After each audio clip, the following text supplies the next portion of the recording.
The Bicameral Conference Committee has formally approved and signed the reconciled 6.793 trillion peso national budget for 2026 on Sunday. The final version of the General Appropriations Bill was settled after deliberations between the Senate and the House lawmakers. It was held from December 13 to 18. Both chambers of Congress are expected to ratify House Bill number 4058, which contains the 2026 General Appropriations Bill, in their separate plenary sessions today, December 29. Malacanang said that President Bongbong Marcos wants a thorough review and would sign the budget bill in the first week of January. And joining us now, we have Senate Finance Committee Chairperson Sherwin Gatchalian. Magandang umaga po, Senator. Thank you for joining us again. Good morning, Gretchen. Good morning to our televiewers. Okay, first of all, Senator, this is the first time an enrolled copy of the national budget was given to our lawmakers. Do they have a chance? Do you have a chance to still change provisions in the budget? And how does this make the process more transparent? No more, Gretchen. As soon as we concluded the bicameral conference meeting, I think that was, if I'm not mistaken, a few weeks back, we cannot change the entries anymore in the Bicam report. The staff just reconciled the numbers and then printed out the actual report itself. We also had to do the general provisions and the special provisions. These are the provisions that dictates how the budgets will be spent and the restrictions on the budget. But on the actual numbers itself, it can no longer be changed. But the purpose of publishing the copy of the national budget is to make sure lang that things align with what was talked about sa Bicam. Correct. It will give the Bicam conferees as well as the senators and the congressmen an opportunity to look at the report. It's a 4,300-page report, so it's really voluminous. So you have to know which program or which agency you want to look at, and you have to look at. But in terms of improving transparency, we printed the report first so that we can distribute it to our members, and then after that we can do the signing and the ratification. After many days, congratulations ho, Senator, na ipasa na rin yung 6.793 trillion budget, which by certain merits is probably the most transparent budget season yet, with the live streaming of the Bicam. What were your learnings from all of these changes? Actually, Gretchen, it's really a team effort, and I have to thank the staff, the congressmen, the senators for giving their suggestions and also cooperating in the whole process. It was really taxing. Just the Bicam itself, it took us 5 days, and we ended around 1 a.m., 2 a.m., sometimes 3 a.m. just to complete the Bicam. So it's a very taxing process. But the most important here is not only the open Bicam or the live stream Bicam, but also the documents being uploaded to our respective websites.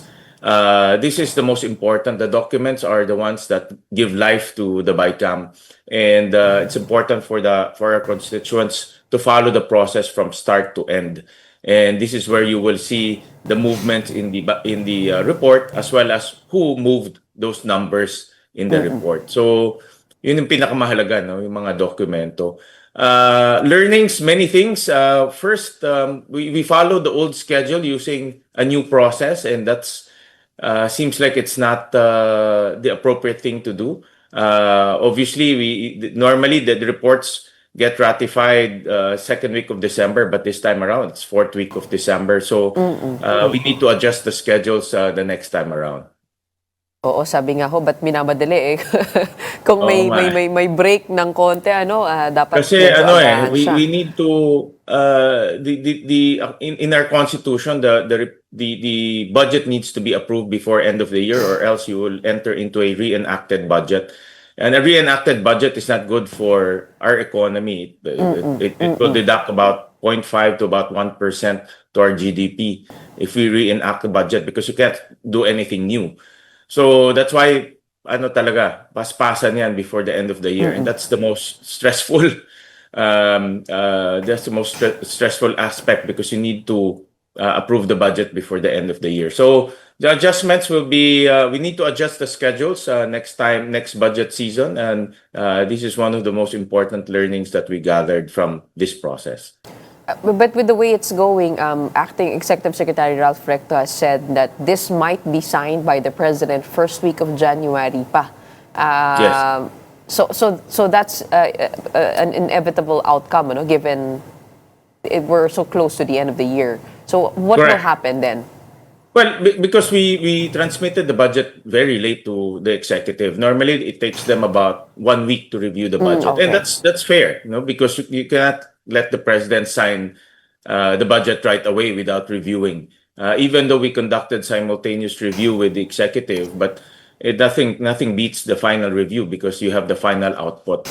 So in this case, since we are transmitting the budget today lang, on the 29th, they will need approximately probably 5 to 7 days to review the budget. So that's why they pegged January 5 as the day the president will sign the budget. And if you look at the calendar, January 1 is a holiday, January 2 is a holiday. So for all intents and purposes, government is not in full function during those days. So if you reenact for a few days, because there's no government activity, then that's feasible. That's feasible.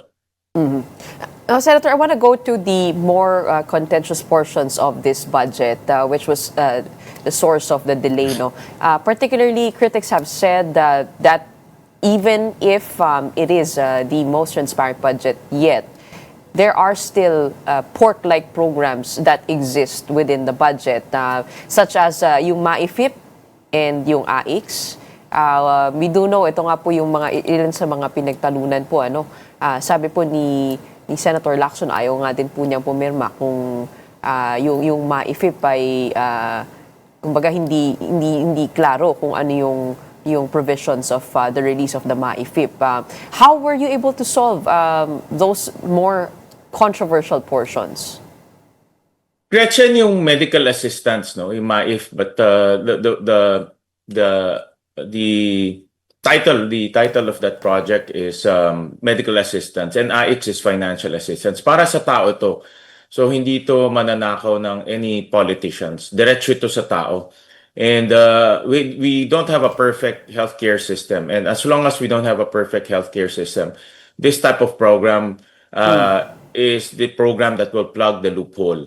I don't claim that this will be a long-term program, but for now, since we have an imperfect healthcare system, the medical assistance is a program that will directly help our constituents. In fact, dito sa Valenzuela, marami siya natutulungan ng mga constituents namin.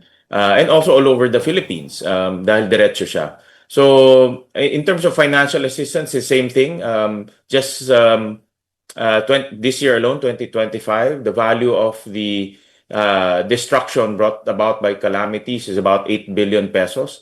So, in other words, 8 billion is needed to be given to our constituents in terms of financial assistance. No, so in other words, diretso to sa tao, hindi to pwedeng ibulsa ng mga politiko. And this type of intervention is needed because of the nature of our geography as well as the imperfect healthcare system that we have. But having said that, we included a provision there. This is a provision that will prevent politicians from using these cash assistance to their own account. So they're prohibited from distributing cash assistance. They're prohibited by putting their tarpaulins and their paraphernalia during distribution of this cash assistance. So bawal sila nandoon sa mga distribution. Pero pwede po sila magbigay ng guarantee letter. Hindi sila pwede magbigay ng guarantee letter. It's DOH that gives the guarantee letter. Let me qualify that. No, actually, pinag-aralan ko itong process. It's the DOH that gives the guarantee letter. No, so in guarantee letter, it's DOH that guarantees. It's not the politico that guarantees it, but it's the DOH that guarantees. Now, whether that process is the appropriate process or not, we will have a oversight. We will conduct an oversight hearing with the DOH to see how we can still improve this guarantee letter system, itong medical assistance / guarantee letter system. Because at the end of the day, it's the executive that implements this, and we need to make sure that it's efficient and goes direct to the people. Ngayon, direct to the people, but if you can do it more efficiently, direct to the people, then that's the best. Well, the ideal setup po kasi is hindi na po pupunta talaga sa mga sa ating mga lawmakers sa ating mga kahit executive officials because nagkakaroon ng utang na loob. So isn't the proper funnel for this would be the institutions in themselves? Nakausap po namin ng DOH, ang sabi po nila, ang proposal nila, idaan na lang po diretso sa LGU.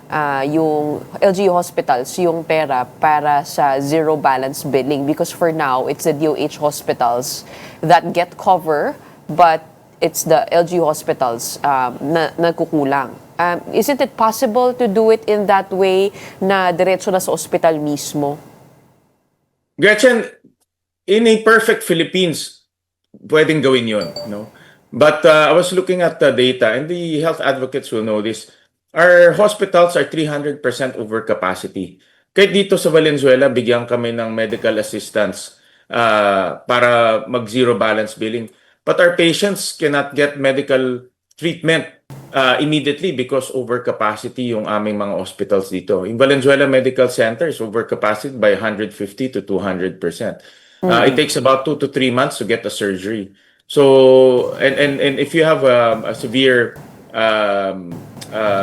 disability or severe disease and you want to get surgery, mag-aantay ka pa ng 2 to 3 months to get surgery. So a lot of the patients either go to the pay ward or either go to private hospitals. And if they go to pay wards and private hospitals, the zero balance billing does not apply. They have to pay on their own. And if they use their PhilHealth will only cover 40% of the cost. So the 60% will still be out of pocket for the patients. And this is where the medical assistance will come in.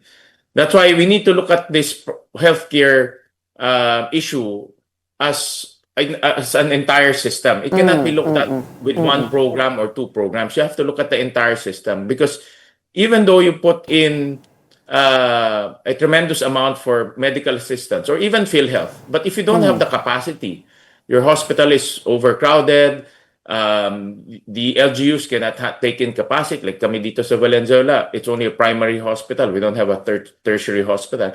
Then the entire system will break down. You have to look at both the supply and demand in the entire system. But what was the reason for the increase in the budget? If you take a look at the House version, yung MAIFIP ay nasa 41 billion lamang, binaba po ng Senado yan 29 billion, tapos naging 51 po sa Bicam. It's the same thing that happened with the AIC's budget. It was 59 billion in the House, 34 billion in the Senate, bigla po umakyat ng 63.9. At to add to that, yung AICs ho ay hindi ba pwedeng kumuha na lang sa Quick Response Fund? Wala po bang ibang institutionalized provisions that could serve as the buffer for crisis situations na hindi po ganito siya ka-loose in terms of emergency funds? Kumbaga para may mechanism naman ho to provide for those crisis situations. Well, Gretchen, one of the biggest reforms that we did here in the 2026 budget is we removed the SAGIP lump sum in the unprogrammed funds. The SAGIP lump sum in the unprogrammed funds served as the buffer for all of this cash aid and also the other programs of government. Tinanggal namin yan. That's approximately 80 billion pesos. When we removed the lump sum in the unprogrammed funds, we had to move it to the program funds because wala na siyang buffer. So we removed the buffer and we put it in the unprogrammed fund. That's why we see a lot of the programs increased in the program because we removed it from the unprogrammed. So because the reason why we removed it from the unprogrammed because it was abused in the past. Because it's lump sum. They made it the other programs such for the other infrastructure projects such as the flood control were also taken from that SAGIP unprogrammed allocations. And yet we still have about 243 billion in unprogrammed appropriations. So what would be the guardrails around the unprogrammed appropriations this time? The biggest change in the unprogrammed appropriation right now is all of the unprogrammed appropriations have targeted expenses. Walang lump sum doon. So foreign assisted is a targeted expense. The CARS program of the DTI is a targeted expense. The AFP modernization is a targeted expense, meaning all of the items in the unprogrammed at this time has direct target expenses. So hindi siya lump sum. It knows where it will go eventually. No, unlike before, the sagip is a lump sum. So meaning kung ano lang naisip ng mga executive, doon nila kukunin without any direction or without any targeted expense. Tinatanong ho natin tungkol dito sa mga social welfare or social aid programs in the budget because si Congressman Leandro Leviste over the past days has revealed na inalok sa kanya itong mga budget para sa aid as incentives ng office daw ho ni Appropriations Chair Mika Swansing. They were offered as incentives, he revealed. What would you know about this? Is this usual na kinakausap po nung Appropriations Chair yung kanyang mga Vice Chair po si Congressman Leviste? Is that a normal conversation between lawmakers? Well, I'm not privy to that story, Gretchen. It's better to ask Congress or people who know about that story. I'm not privy to that story. Oo, pero sa Senado ho, wala hong ganyang mga conversation na kasi kasama po doon sabi niya, Leviste was handed a document showing a 151 million allocation for 2026 subdivided into different projects. Meron po dito yung MAIFIP, yung Tupad, AIX, Farm to Market Roads, pati na rin po DPWH budget. I mean, what do you make of this supposed conversation? I have no knowledge of that conversation. In the Senate, we don't have that. I think it's better to ask Congress about that story. Okay, bukod po doon, meron din po siyang mga nilalabas na dokumento allegedly from the Office of Undersecretary Maria Catalina Cabral where nakikita po doon yung allocations po for our lawmakers. When you saw the list, what do you think was revealed in there? There's another supposed list involving 5 cabinet secretaries being proponents of DPWH projects under the ito po yata yung non-allocables, ano? Is there anything irregular with seeing proponents other than our lawmakers on the list? Well, Gretchen, I haven't personally seen the list. And in my opinion, this type of list should be validated first. If it's allegedly came from Yusek Cabral, but Yusek Cabral is already dead. No? So it's very hard to talk about the list where the originator or the person where the list came from is already not with us. She's already dead. So I think the first step should be the list should be validated. And the most appropriate agency to validate it is DPWH itself, no? Because apparently it came from there. So it's very hard to comment on a list where it's not validated. That's number one. And then number two, I haven't really seen the list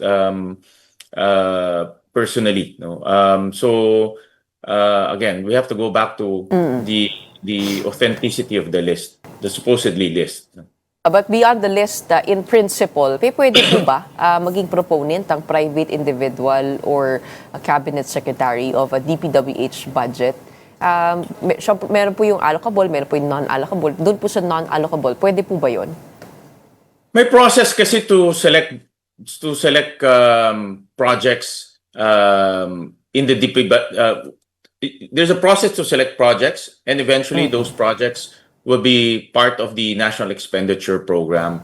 So, meron tayong tinatawag na bottom-up budgeting or bottom-up process in which the community, the LGUs, including the congressmen and the private sector will be consulted on what projects will be built in their locality. Like here in Valenzuela, pag January or February, around that time, there's a budget call.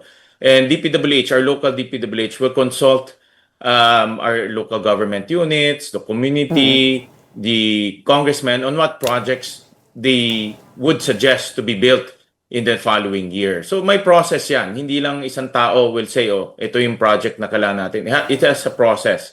And the process is participative. So the community will be engaged, the congressmen and the local government officials will be also engaged. And there, they will determine what projects are the priority projects in the locality. And then those projects will be eventually be nominated to enter into the national expenditure program. Like in our case sa Valenzuela, since we have a lot of problems with our roads and drainages, the local government units and the community will always nominate projects related to roads and drainages. And those are the projects that will eventually or hopefully will eventually end up in the national expenditure program. So may proseso yan. It's not dictated by one person and not dictated by one politiko. Oo. So usually it should come from the ground sa mga tao. Dapat it should come from the ground. That's the So, process. That's where the RDC, the Regional Development Council, will come in. That's where the City Development Council will come in. There's a process.